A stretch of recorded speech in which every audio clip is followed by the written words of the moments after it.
Olá, você vai ver nesta edição do Câmara Rio Notícias. Sociedade Brasileira de Patologia é favorável à decisão da ANS de que planos devem cobrir teste sorológico para a Covid-19. Esta norma foi editada para incorporar os exames, os testes sorológicos, E foi recomendado que sejam um grupo específico de anticorpos da classe IgG ou testes que determinam os anticorpos totais. Retiro dos Artistas completa 102 anos. A gente tem sim que comemorar isso de alguma forma, porque, afinal de contas, uma instituição como essa, centenária e sendo a única no país, acho que é motivo suficiente para comemorar mesmo. Que tal uma visita guiada virtual ao Palácio Pedro Ernesto, sede da Câmara Municipal? A Câmara, que integra esse quadrilátero cultural aqui da Cinelândia, também entendeu que seria importante, nesse momento de isolamento social, contribuir nessa agenda cultural da cidade. Não saia daí, a gente volta já. Ei, você que está ligado na TV Câmara, sabia que a gente faz parte da rede legislativa?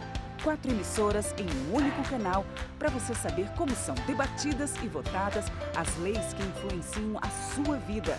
E atenção, no dia 29 de agosto, os canais da rede legislativa vão ser alterados em algumas cidades. Para saber mais, acesse câmara.leg.br/rede legislativa. A rede legislativa é transparência e informação na sua televisão. A gente começa essa edição do Câmara Rio Notícias falando sobre saúde. A Agência Nacional de Saúde Suplementar, a ANS, decidiu que os planos de saúde devem cobrir os testes sorológicos para a Covid-19. E a Sociedade Brasileira de Patologia Clínica e Medicina Laboratorial está de acordo com essa norma. A determinação foi publicada no Diário Oficial da União no dia 14 de agosto. Desde então, todos que suspeitarem de contágio pelo novo coronavírus podem ser submetidos a exame sorológico com cobertura garantida pelo plano de saúde. A medida é válida para análises de anticorpos IgG ou totais. Esta norma foi editada para incorporar os exames, os testes sorológicos, E foi recomendado que sejam um grupo específico de anticorpos da classe IgG ou testes que determinam os anticorpos totais, O que seriam esses anticorpos totais? São testes que veem ao mesmo tempo IgM e IgG, mas não conseguem diferenciar um do outro, Ou seja, na prática, eles soltam resultado como anticorpos totais. Então, são as duas modalidades de testes que a gente incorporou aqui. Os testes chamados de PCR, os testes de biologia molecular, ou métodos moleculares, aqueles que veem o vírus especificamente e que ficaram popularizados como seriam testes do cotonete, o cotonete na região nasal e oral, esses já haviam sido incorporados lá no começo da pandemia, por volta de março, abril. Então, eles já estão sendo cobertos pelos planos. Os testes rápidos, aqueles que a gente faz na gota de sangue e que também ficaram popularmente conhecidos como os testes de farmácia, esses estão fora dessa normativa. A decisão da Agência Nacional de Saúde Suplementar foi vista com bons olhos pela Sociedade Brasileira de Patologia Clínica e Medicina Laboratorial. Esse BPC participou ativamente do debate da elaboração dessa diretriz de utilização, e lá está bem descrito que são os pacientes que devem fazer os exames, aqueles que têm sintomas e que, porventura, não tenham tido seu PCR negativo ou não tenham tido até o acesso ao PCR. E o teste sorológico é fundamental aí para nós elucidarmos o diagnóstico.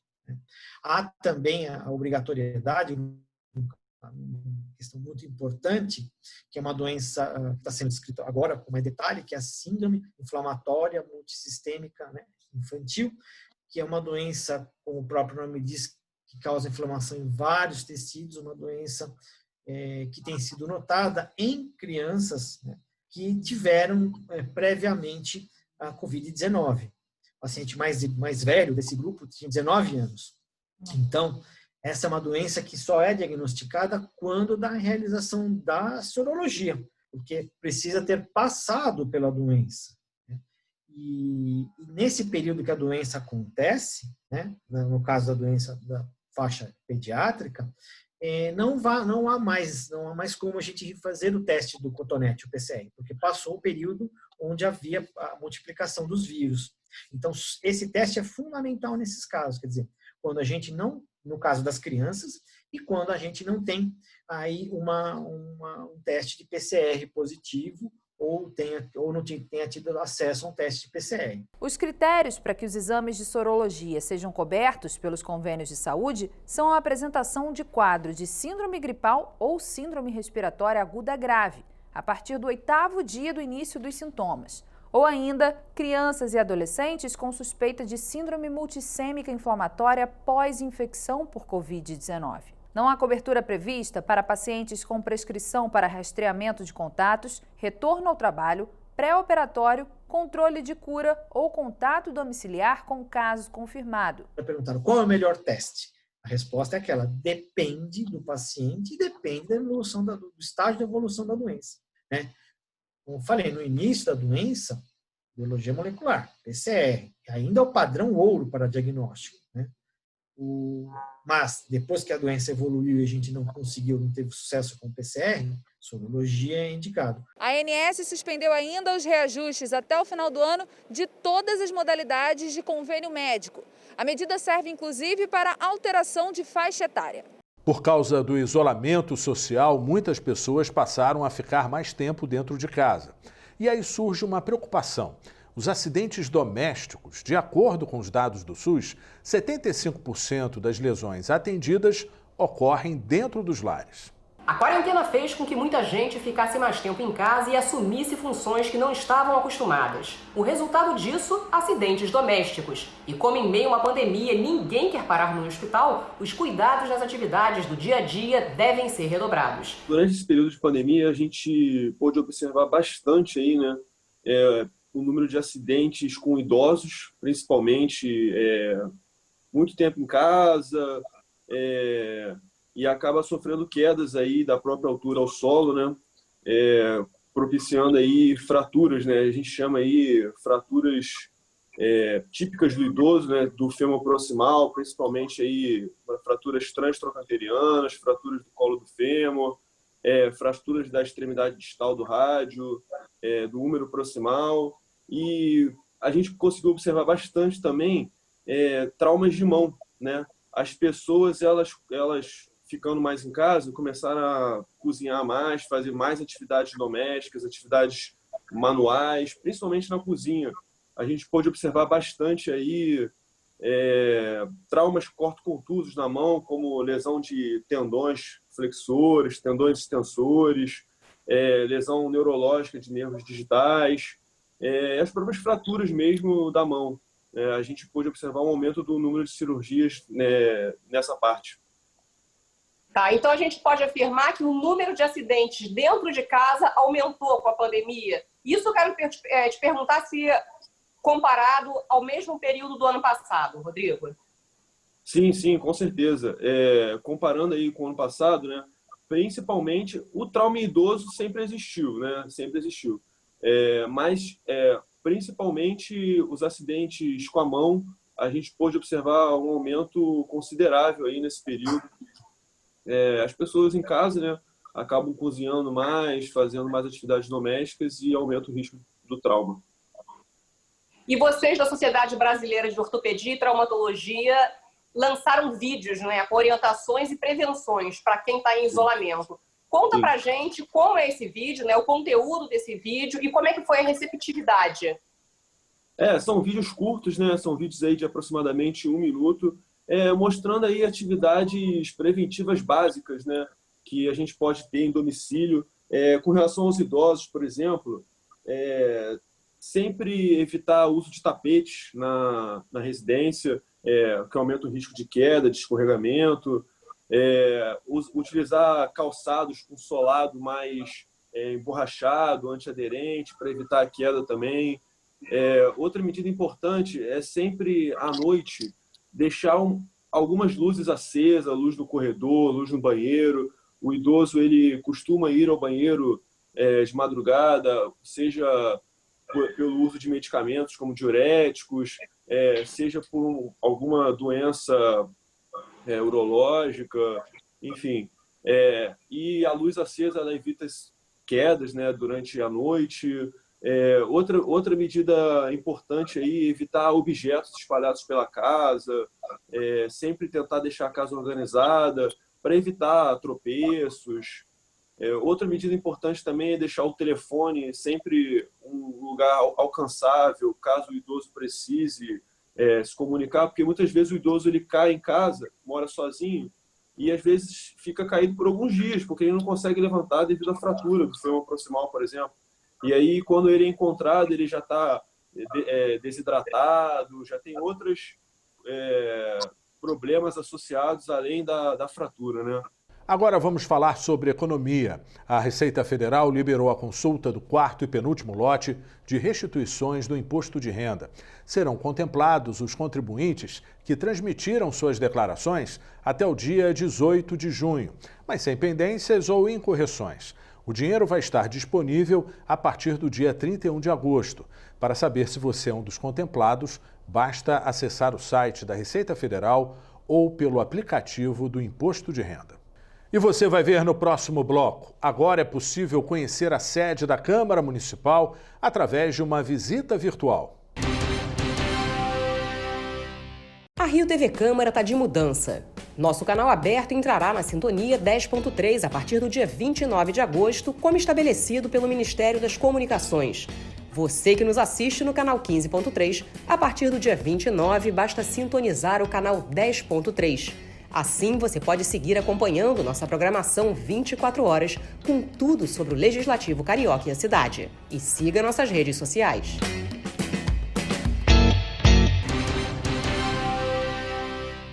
O Retiro dos Artistas completa 102 anos. A casa atende mais de 50 pessoas, entre artistas e atletas. A repórter Luciana Cabizieri conversou com Cida Cabral, administradora do local. Mais do que nunca, eles precisam de doações. O centenário Retiro dos Artistas, também conhecido como Casa dos Artistas, localizado na zona oeste do Rio, no bairro de Jacarepaguá, comemora seus 102 anos em plena forma. O lugar, que vive de doações, foi criado para receber ex-artistas e profissionais da cultura, agora recebe também ex-atletas. Acho que é uma data que tem que ser muito, muito comemorada.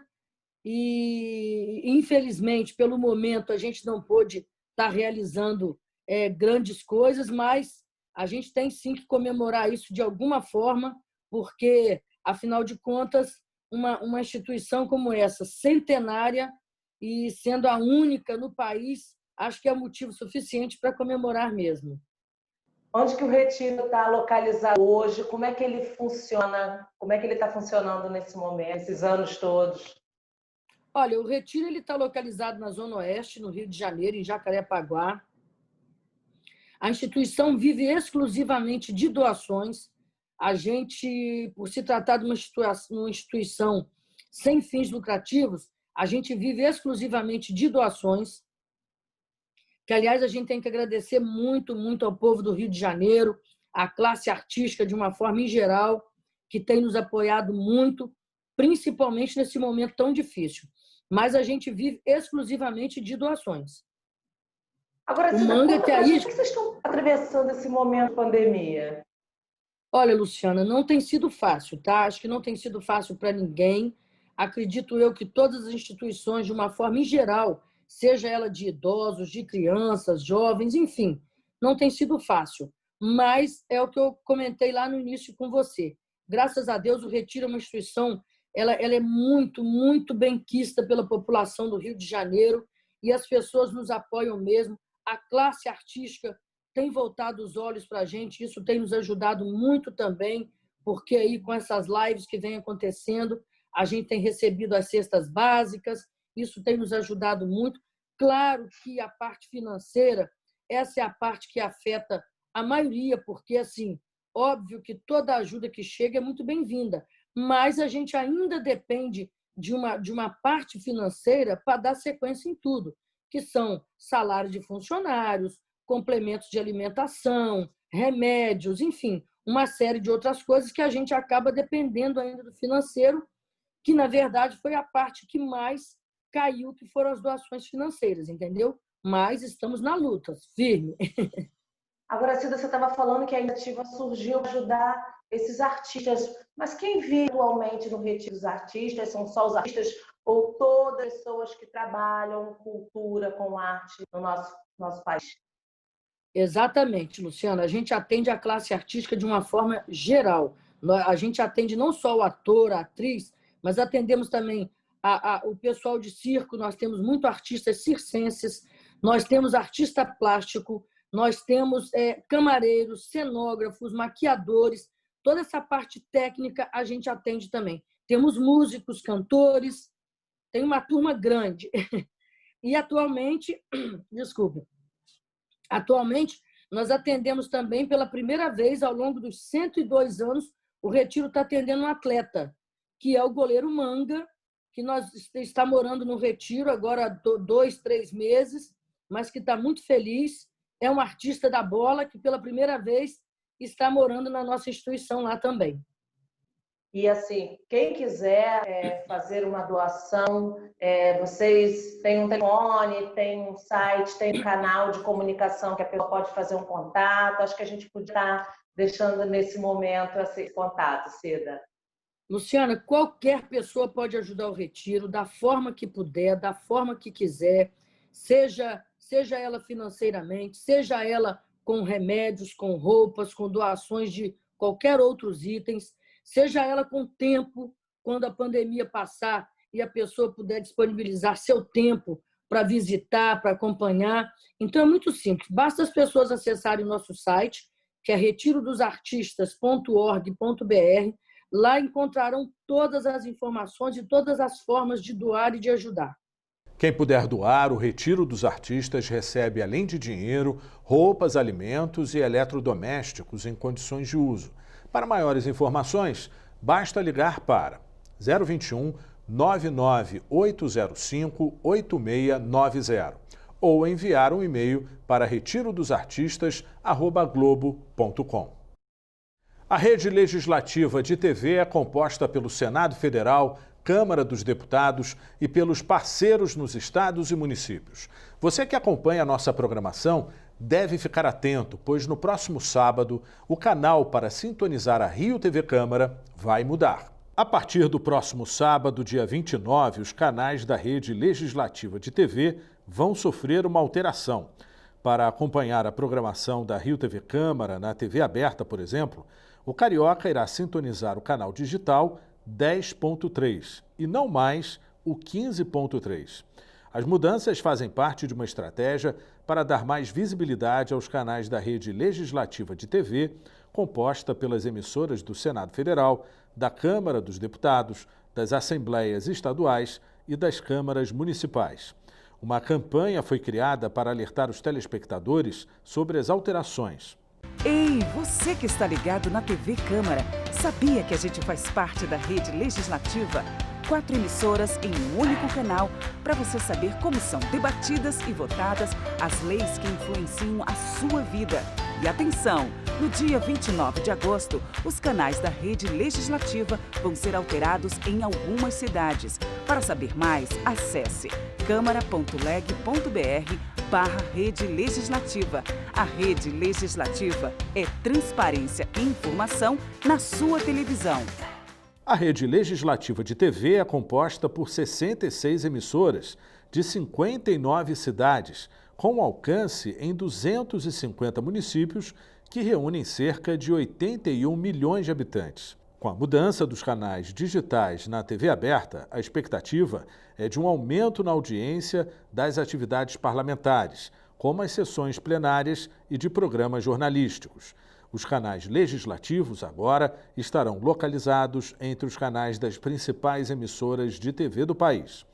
Tudo em busca do fortalecimento do poder legislativo e da democracia. A Rio TV Câmara está de mudança. Nosso canal aberto entrará na sintonia 10.3 a partir do dia 29 de agosto, como estabelecido pelo Ministério das Comunicações. Você que nos assiste no canal 15.3, a partir do dia 29, basta sintonizar o canal 10.3. Assim, você pode seguir acompanhando nossa programação 24 horas com tudo sobre o Legislativo Carioca e a cidade. E siga nossas redes sociais.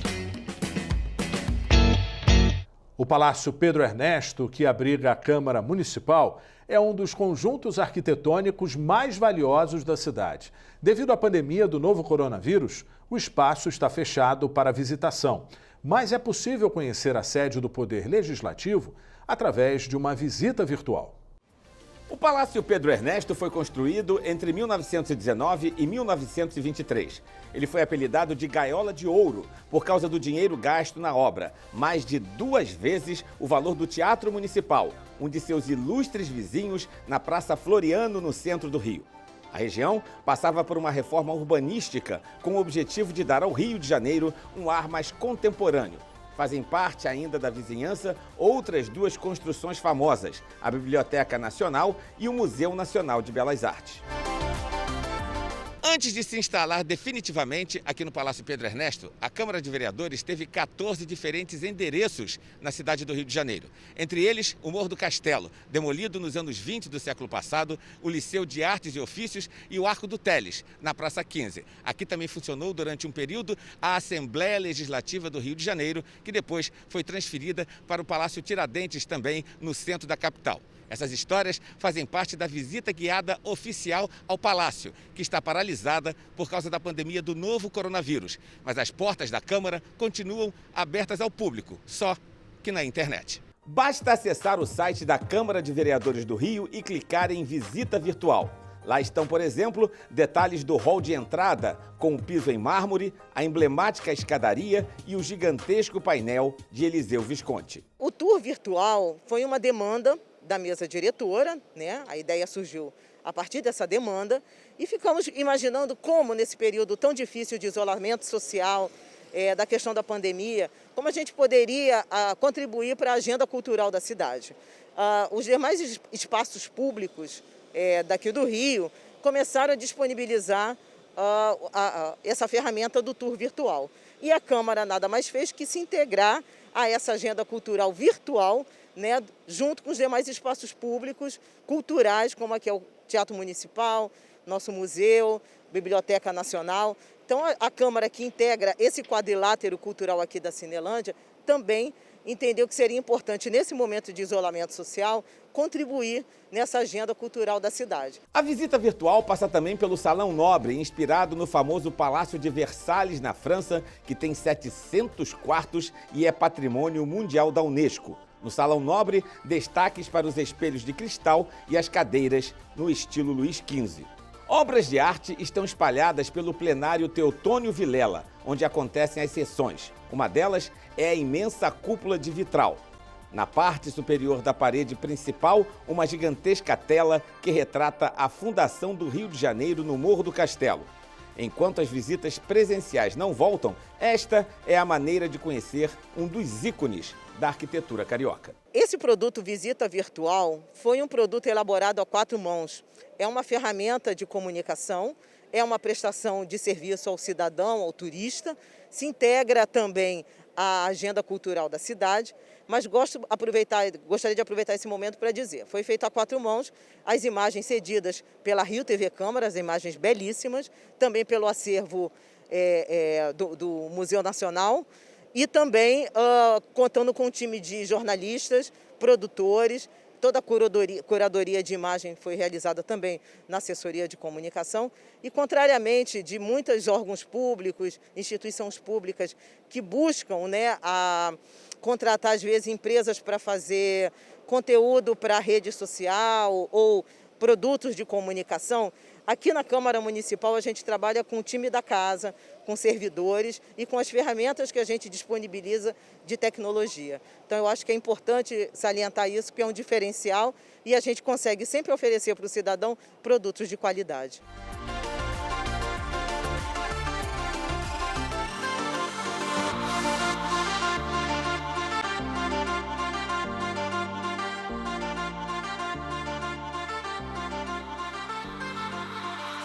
E o Câmara Rio Notícias de hoje fica por aqui. Acompanhe a nossa programação nas redes sociais. A Rio TV Câmara está no YouTube, no Facebook, no Instagram e também no Twitter. Obrigado pela companhia. Amanhã a gente se vê.